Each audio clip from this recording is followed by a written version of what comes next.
fleet. The raid lasted for a little over 2 horrific and gruesome hours.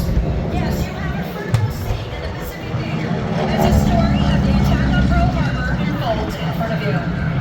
When the first bombs began to fall, pilots all over the island jump into action.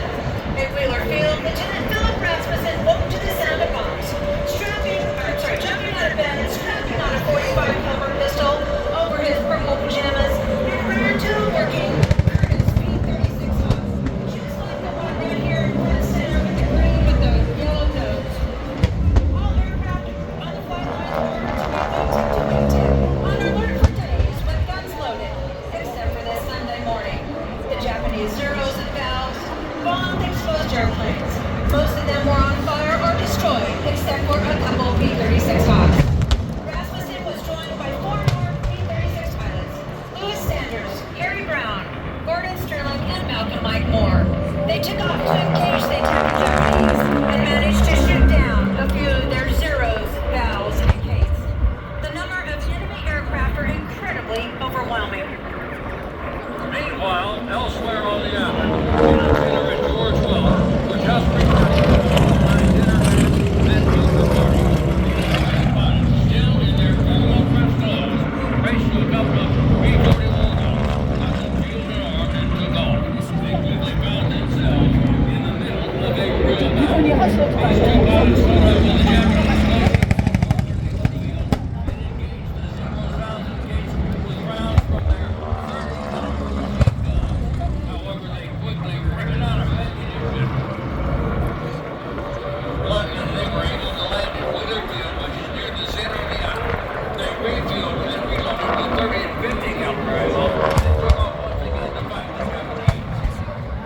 The 2 pilots are credited with downing a total of 6 Japanese warplanes before their own planes were disabled. Both pilots received a Distinguished Service Cross for their actions that infamous day. A total of 502 U.S. warplanes were on the ground at the beginning of the attack.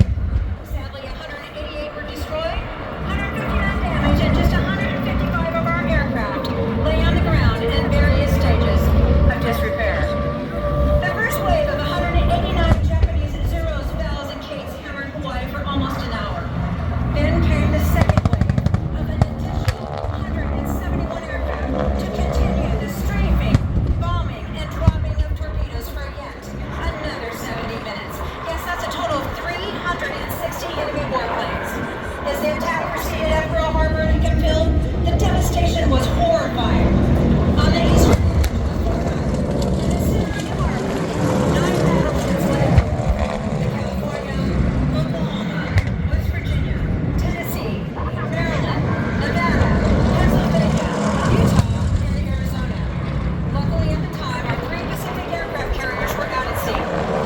First, the Japanese single K torpedo bombers. The initial wave of Ks hit 5 of our battleships: Oklahoma, California, Nevada, West Virginia, and Utah. These Ks were specially equipped with shallow-running torpedoes, specifically designed for the attack on Pearl Harbor. You see, the shallow waters at Pearl Harbor would not allow the use of normal deep-running torpedoes, which leaves no question that this was a well-thought-out plan and not a surprise attack. And came the Val dive bombers, armed with 1,700 pounds. Armored busted projectiles, originally made for 16-inch battleship guns, but converted to aerial bombs. These planes dived down on Nevada and Arizona, and aircraft fire veered the valves away from Nevada on the first wave, but unfortunately the Arizona had done nothing. A bomb from a K torpedo bomber slammed the Arizona